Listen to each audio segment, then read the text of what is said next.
박근혜 정부의 실세, 진실한 사람으로 통했던 최경환 의원, 국회에서 격정 토로했습니다. 주제 보시죠.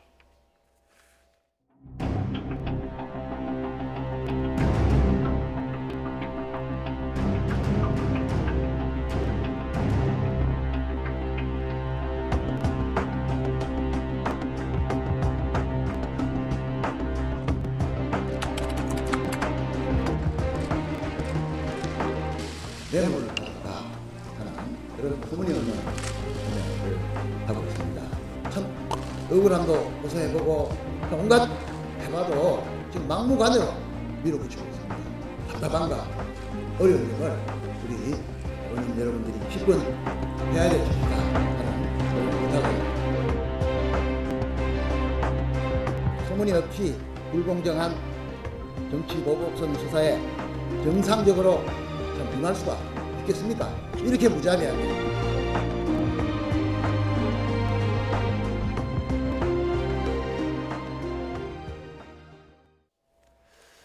네, 특수활동비를 받은 것으로 의혹을 받고 있는 최경환 의원, 억울하다, 그리고 수사가 편파적이다, 이런 입장을 내놓았는데요.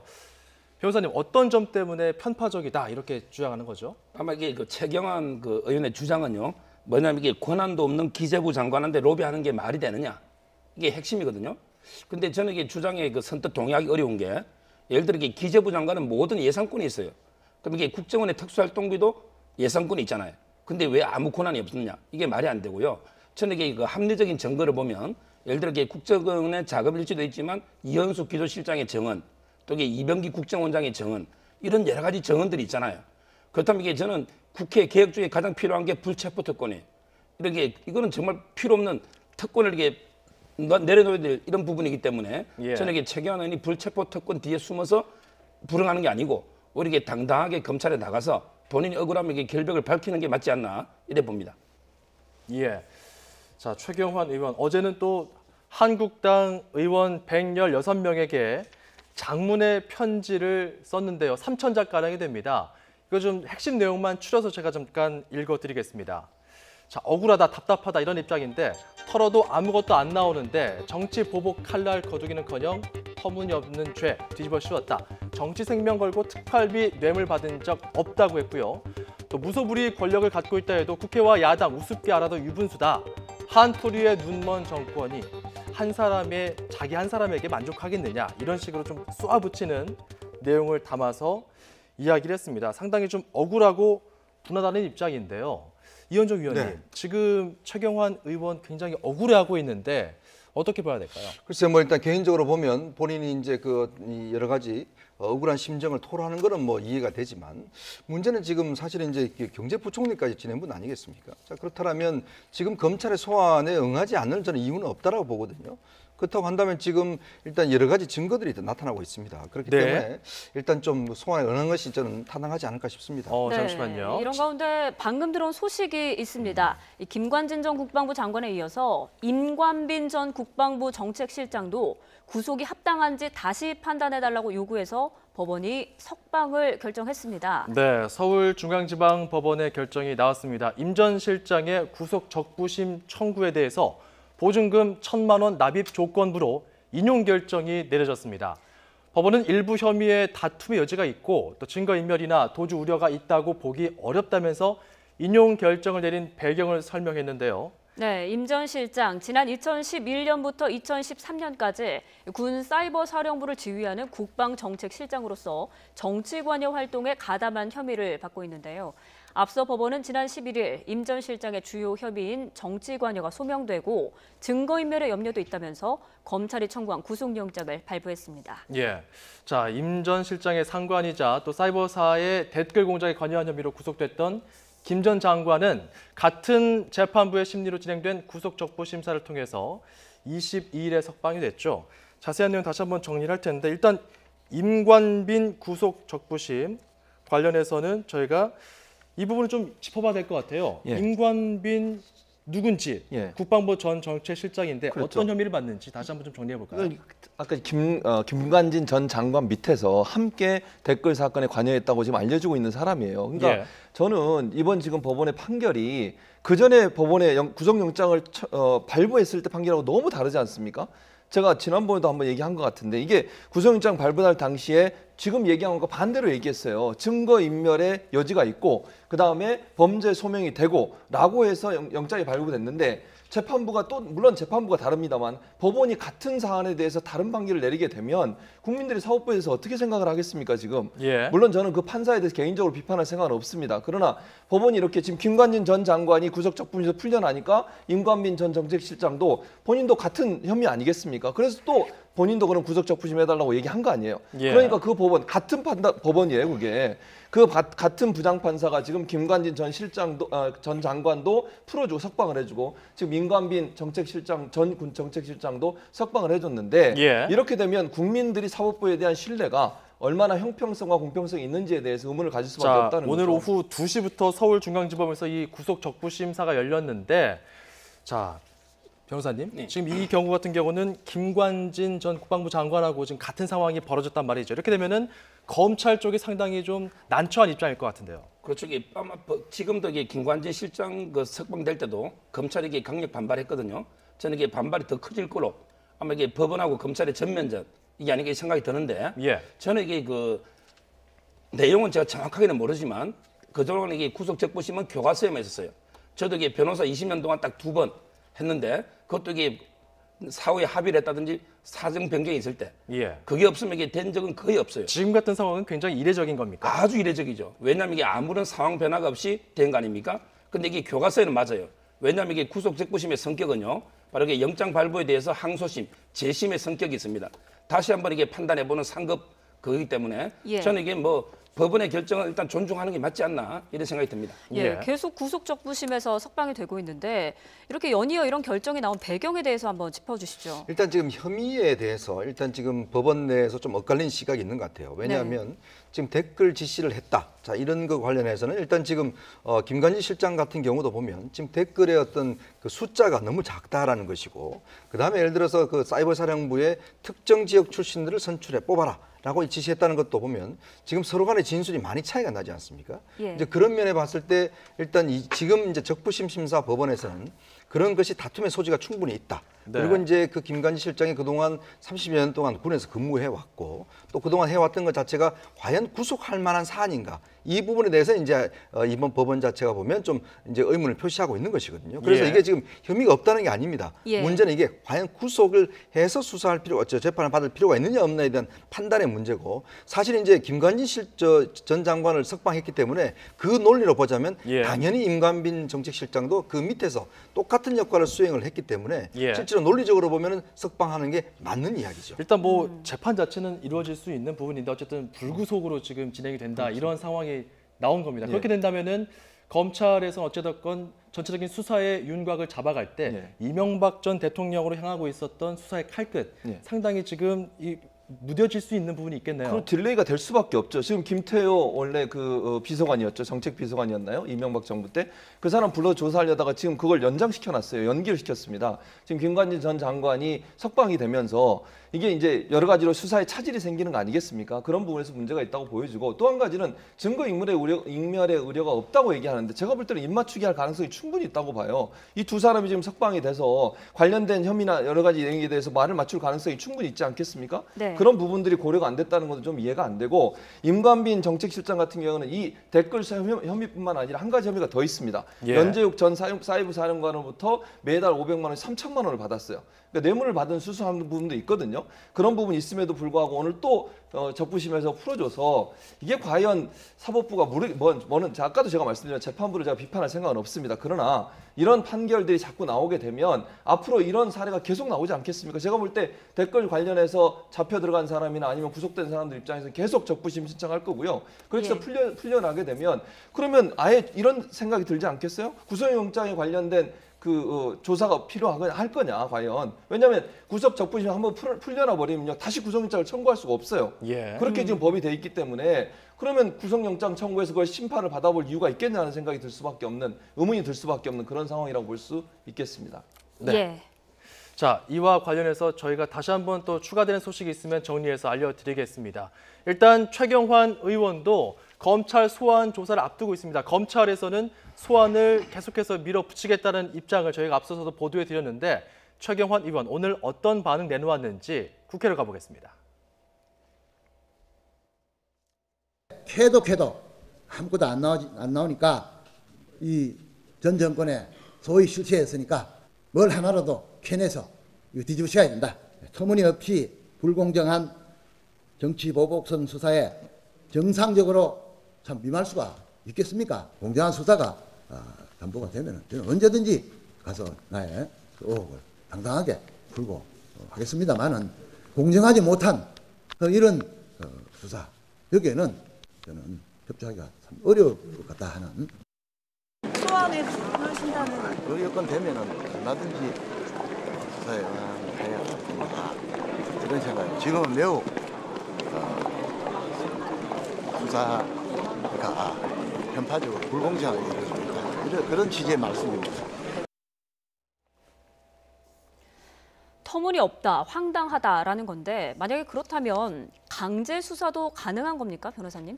그럼 그게 아까 말한 것처럼 지금 이게 현역 의원이잖아요. 예. 현역 의원에게 그 불체포 특권이 있어요. 5개 회기 중에는 국회 동의 없이 강제 소환하기 어려운 걸로 보이고, 이게 국회는 또 이게 표기를 하다 보면요, 항상 이게 제19 감사가 심해서 거의 기각된 예가 많거든요. 따라서 저는 이게 강제 수사보다는 검찰에서 계속 설득해서 오라고 할 거 없고요. 아까도 이게 말했지만 억울하면 항상 이게 당당하게 출석해서 밝히는 게 그게 바로 어떤 이게 검찰이든 사법부든 항상 이게 국가기관을 존중해야 되거든요. 예. 저는 이게 무조건 정치적으로 억울하다 할 게 아니고, 그럼 이게 뭐가 어떤지 정확한 어떤 증거를 가지고 이게 밝히는 게 맞지 않나 보입니다. 만약에 네. 끝까지 소환을 불응하면 어떻게 되는 건가요? 일단 이제 아마 하면 일단 국회에서 일단 이 불체 체포하는 동의 절차를 일단 밟겠죠. 그리고 지금 이제 정기국회가 일단 이제 예산안 통과 끝나면 끝나지 않습니까? 그때는 이제 그냥 체포를 할 수가 있기 때문에 그 긴급 체포를 할 수 있는 권한이 있습니다. 근데 지금 보면 사실은 이제 지금 최경환 의원께서 이제 물론 뭐 억울하다 이야기를 하시는데 뭐 충분히 뭐 이해할 수 있는 측면이 있어요. 그렇지만 지금 일단 뇌물을 줬다라는 쪽에서는 다 인정을 하고 있는 상황입니까? 예를 들어 지금 전직 국정원장과 그다음 전직 국정원 기조실장과 그다음에 국정원 내부의 문서와 이런 걸 통해서 일단 1억 원을 당시에 그 기획재정부 장관실에서 전달했다라는 게 이제 지금 수사기가 나와 있는 것이거든요. 그러면 이분 억울하다 하시면 그게 아니다라는 걸 본인이 가서 증명을 해야 되죠. 예. 그게 우리가 수사의 기본이잖아요. 예를 들어서 국회의원이라고 해서 검찰의 소환에 응하지 말라는 것은 이것 또한 특권이지 않겠습니까? 충분히 또 불체포 특권이 또 보호되고 있는 것이고, 그렇기 때문에 저는 일단 경제부총리까지 지내셨고 또 다선 의원이시고 한데 지금 상황에서 본인이 그러면 이 찌가 되지 않는 수사를 하지 못하겠다라고 하는 것은 이거는 좀 앞뒤가 맞지 않는 이야기 아닌가 싶습니다. 자, 최경환 의원 상당히 중량감 있는 의원이기 때문에 당 차원에서도 이제 반응을 안 내놓을 수가 없는 상황이 됐습니다. 그러다 보니까 오늘 자유한국당 정우택 원내대표가 반응을 내놓았는데요. 행간을 잘 해석해 봐야 될 것 같습니다. 들어보시죠. 최경환 의원님이 28일에 검찰에 갈지 말지는 그럼 본인이 결정하는 그건 본인이 결정해야죠. 그 당이 결정할 문제는 저는 아니라고 봅니다. 네. 하겠다 말겠다는 말씀은 안 해서 안 하셨어요. 그런 얘기는 없었습니다. 다만 우리의 그 뜻은 담아져 있는 거 아니겠습니까? 특검법을 내놓으니 특검에서 조사할 수 있도록 지금의 검찰 수사는 중단을 촉구한다. 그게 우리의 당의 생각이 담아져 있다고 저는 보고 있습니다. 검찰 수사 중단 촉구하시는 거 관련해서 구체적인 거. 수사 촉구니까요. 네, 좀 보겠습니다. 이게 상황이 정말로 우리 당을 위협으로 가져갈 수 있는 이러한 상태에 온다면 저희들도 이제는 뭔가 조금 더 극한 투쟁을 해야 되겠죠. 그렇지만 그거를 어떻게 지금 하겠다는 얘기를 하기는 좀 이르다. 한번 추이를 좀 지켜보겠습니다. 정우택 원내대표의 이야기를 종합해 보면 일단 최경환 의원 조사는 당이 아니라 자기가 결정하는 것이다. 그리고 당분간 검찰 수사는 어찌됐건 당 입자는 중단돼야 한다. 예. 이렇게 정리할 수 있겠어요. 그렇죠. 그리고 또 한 가지 얘기했죠. 추이를 지켜보겠다. 그 말은 정말 예를 들면 야당 의원들을 대상으로 해서 정치적 탄압에 가까운 그런 수사를 하는 건지 아니면 정말 비리가 있는 의원들이 비리가 있다고 하면 그것을 조사하려고 하는 건지 하는 부분에서 선을 긋는 모습이라고 저는 봐요. 선을 그었다. 예, 저는 그렇게 생각을 하고요. 그 말은 결국 최경환 의원 건은 당이 나서서 막아주거나 방어할 수 있는 건이 아니라고 보는 거예요. 네. 아까 두 분도 말씀하셨지만 증거가 명백하잖아요. 준 사람이 있다고 하는데 본인은 안 받았다고 하면 이건 말이 안 되는 거 아니겠습니까? 그러면 본인이 나가서 소명을 해야 되는 거예요. 안 받았다는 그 증거를 내놔야 될 거 아니겠습니까? 근데 줬다고 얘기하고 여러 증거들이 있음에도 불구하고 본인이 정치적 탄압을 받고 있다고 주장하는 것을 그대로 당이 받았을 때 여론의 역풍을 얼마나 많이 받겠습니까? 지금도 자유한국당이 지금 지지율이 낮은 상태에서 최경환 의원을 보호한다고 해서 당한테 무슨 도움이 되겠습니까? 홍준표 대표 같은 경우 친박 청산이라고 하는 것을 내세우고 지금 나서고 있는 상황인데 친박의 힘이라고 할 수 있는 최경환 의원을 또 보호한다고 하면 앞뒤가 맞지 않는 그런 모순이 생기기 때문에 제가 볼 때는 당 차원에서 최경환 의원을 보호하거나 아니면 최경환 의원에 대해서 뭔가 옹호적인 태도를 보이기는 상당히 어려운 부분이 있다고 보여집니다. 네, 그러니까요. 자유한국당이 방패막이 역할을 좀 해줘야 되는 게 아니냐 이런 말도 있는데 정말 아무도 엄호를 안 하고 있거든요, 변호사님. 근데 방패막이가 되려면요, 뭔가 이게 명분이 있어야 되고, 그다음에 국민의 지지, 여론도 이게 고려할 수밖에 없잖아요. 예. 근데 제가 보기에 그 명분이 좀 약하고 현재 어차피 이게 비리 척결 문제고 워낙 이게 증거들이 상당히 많아서 상당한 합리적 의심이 있는 거예요. 따라서 이게 그 조사를 거부하는 게 오히려 지지를 못 받고 있는 거죠.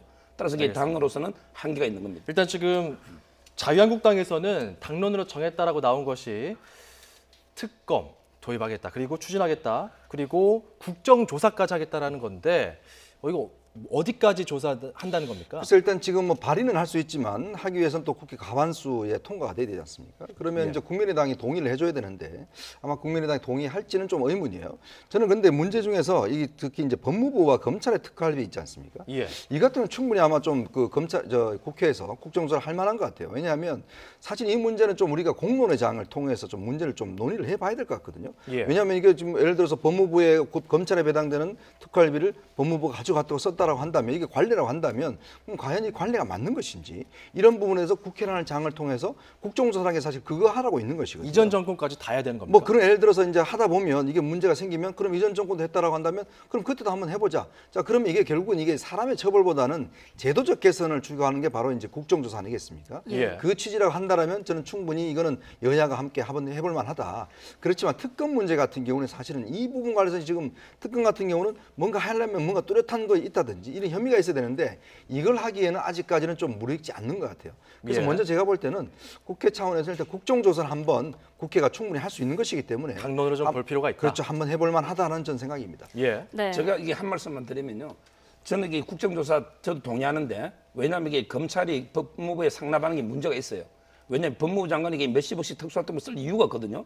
근데 이걸 하려면요. 저는 이게 국회부터 없애야 됩니다. 국회도 특수활동이 필요 없습니다. 왜냐하면 이게 법에 보면 뭔가 이게 정보나 어떤 기밀을 요하는 수사에 쓰는데 국회가 수사할 기능이 없잖아요. 따라서 이게 그래서 옛날에 홍준표 대표 뭐 생활비 논란도 있었지 않습니까? 저는 이게 먼저 국회가 특수활동비 없애고 그다음에 국정조사해서 법무부, 검찰 문제도 캐고 그다음에 국정 문제까지 가는 게 맞지 않나 이렇게 보입니다. 일단 한국당에서는 김대중 노무현 정부까지 특활비 사용 의혹 들여다보자 이런 얘기가 나오고 있는데 참여정부에서 정무수석을 지낸 유인태 전 의원 반박했습니다. 좀 들어보시죠.